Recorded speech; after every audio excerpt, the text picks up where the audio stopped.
Hey guys! Welcome back to my channel. Alam niyo, natutuwa talaga ako kasi may mga bumabalik talaga dito sa channel ko.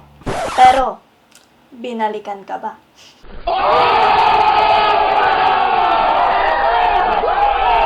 Alam kong madami sa inyo ang curious kung paano ko sinut yung mga Smirnoff Mule photos ko. Lalo na to.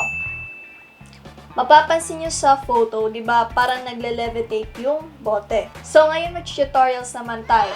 Ready na ba kayo? Tara na, bakbakan na.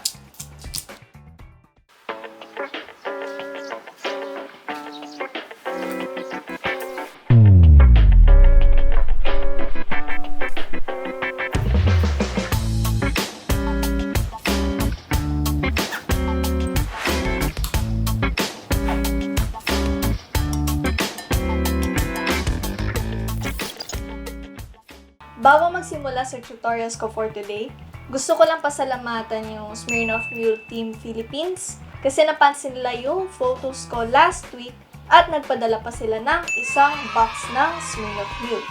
Kakagising ko lang nun ganun pa ako. Tapos pagtingin ko sa gate, pinasaya agad nila yung araw ko. Ganda ng umaga ko na. Dati pa naman kapag inaalok talaga ako ng inumin, ayoko talaga.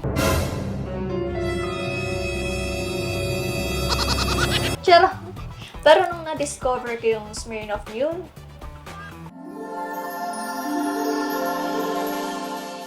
wow! Heaven ba to? Disclaimer lang po, hindi po pala to sponsored ni Smirnoff Mule Philippines at walang nagpapagawa sa akin ng video na to. Gusto ko lang tong gawin para makashare ng knowledge sa inyo kung paano ko po sinut yung sa mga Smirnoff photos ko. So going back, napasarap na yung kwento ko, di ba? So, ano pang hinihintay natin? Gusto nyo na bang malaman kung paano? Sige, eto na. Sisimulan ko na. Simple lang kailangan. Unang-una, ito ang pinaka-importante sa lahat. Kailangan mo ang sarili mo.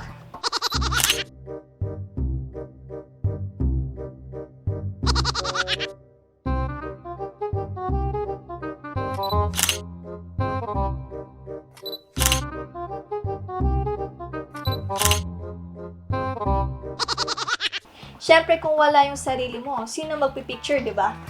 Di ba tama ako? Di ba? Pangalawa, camera.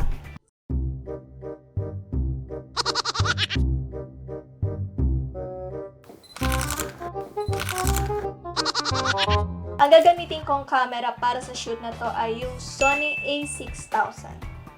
Pangatlo, mesa. Kahit anong mesa naman pwede.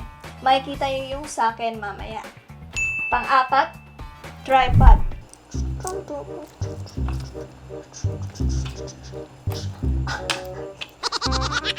Para steady lang yung camera kasi magpipicture tayo ng 2 different shots or pwede ring trial and error.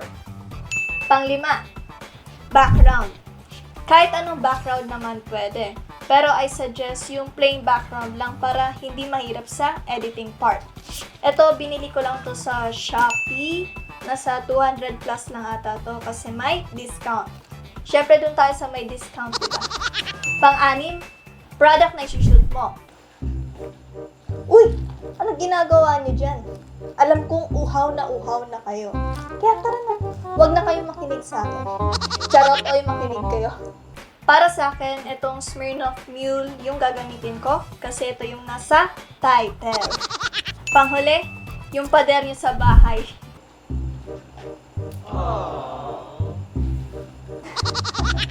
Seryoso ako, maniwala kayo sa akin. Hindi ako nagjo-joke.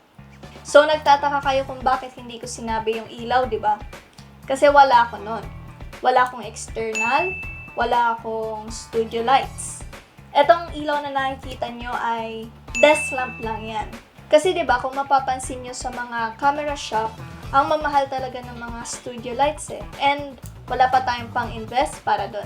Pero may mga flash sa mga camera natin, 'di ba? Yun lang ang gagamitin ko. Paano?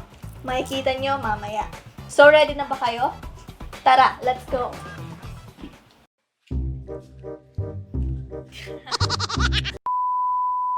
So guys, ito mag-shoot ngayon kung saan may pader at may mesa. Sa totoo lang, dining area talaga namin to, kung saan kami kumakain ng breakfast, lunch, dinner. Pero kapag may shoot ako, wala munang kakain. Kasi nagiging studio siya.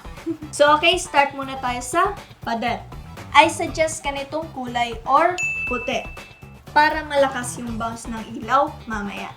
Kung hindi puti ang pader nyo, pwede nyong lagyan ng cartolina na white or bond paper. Sa mesa naman, make sure na malawak or basta kasya yung product. So mag-set up na tayo, uunahin natin yung background. Let's go!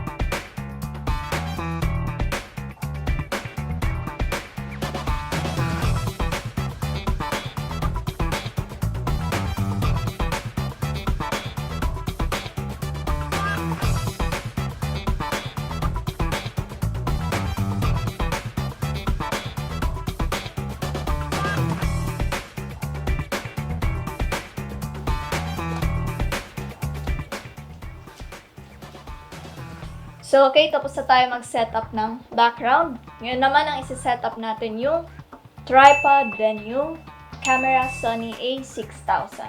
Pero may explain muna ako sa inyo about this. Karamihan naman ng camera may mga built-in flash. Sa Sony kasi, yung built-in flash niya ay nagagalaw ng ganito. Sa Nikon and Canon, sa naalala ko, parang hindi. So, kung Nikon or Canon user ka, magdi-DIY ka. Ito yung karton sa tissue eh. So, bale, bubutasan mo siya dito, then isasakto mo dito yung flash ng Nikon or Canon. Then, kokoveran mo siya dito ng kahit ano, siguro electrical tape na lang para cover na cover. Kasi yung shoot mamaya ay pang portrait. So, bale, yung camera nakaganyan, then yung flash, magbabounce siya sa wall. So, kailangan mo nito. So, going back, magsiset-up na tayo nito.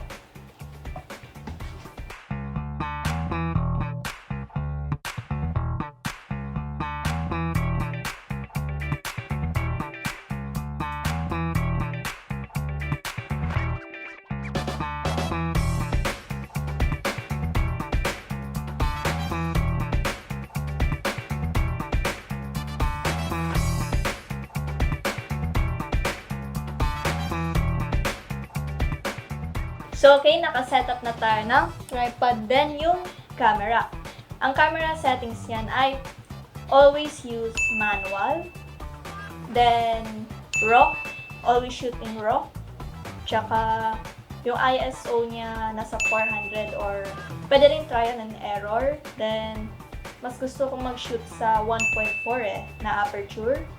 Then yung shutter speed niya, depende kasi siya sa built-in flash nung Sony, which is hanggang 160 lang siya. So, 125 na lang yung gagamitin ko sa shutter speed. So, mapapansin nyo, ako lang yung nag-shoot. So, gagamitin ko ulit yung phone ko pang shoot. Tara na, i-shoot na natin to. So, unahin muna natin tong dalawang bote.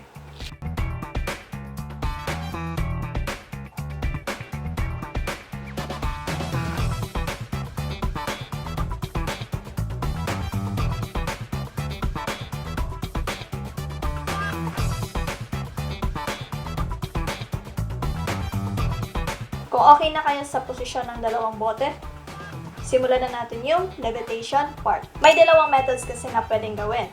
Una, yung may pole dito sa gilid, then dito sa gitna. Tapos, tatalian nyo siya dito, then dito, para hindi mahirap sa editing part. Pero ang gagamitin kong method ay yung kamay lang. So, i-ready nyo na yung phone nyo kasi doon na tayo sa first shot.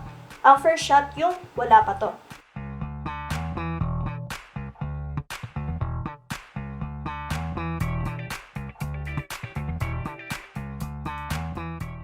So, kung okay na kayo sa first shot, doon naman tayo sa second shot. Ipoposition nyo lang dito yung bote, then check nyo sa phone nyo kung okay na yung posisyon niya.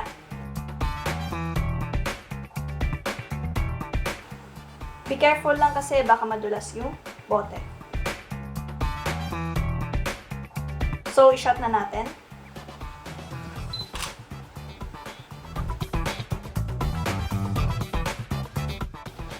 So, okay, kung tapos na kayo sa first shot and yung second shot, i-edit nyo na siya sa Photoshop. Just a quick edit. Buksan nyo yung unang shot na ginawa. Then, ipatong nyo yung photo number 2. Kita nyo, same lang siya. Pero, yung isa may kamay. Name this as photo 2. Then, rasterize layer para ma-edit yung image. Then, ang gagamitin ko dito yung clone stamp tool. Kasi same lang din yung texture dito. So, let's go.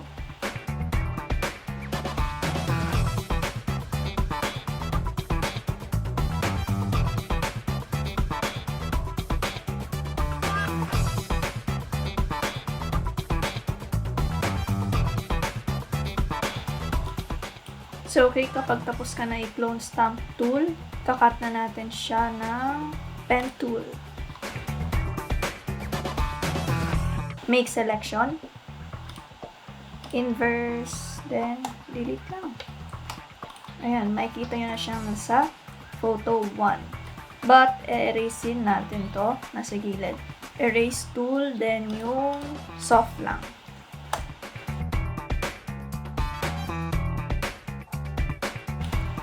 Hindi ko ginamit yung pen tool sa bote mismo kasi mawawala yung pagka-blur niya sa gilid. So, ang pinen tool ko lang yung background, yung photo 2 para erase na lang. Ayan. Naka-float na siya. Ito, pwedeng i-clone stamp tool or crop, pero i-clone stamp tool lang natin.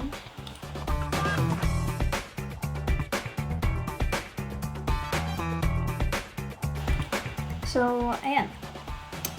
We're done.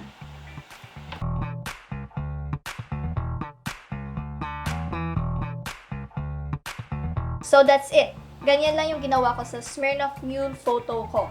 Stay tuned for more video guys and please don't forget to subscribe, like, and share the video.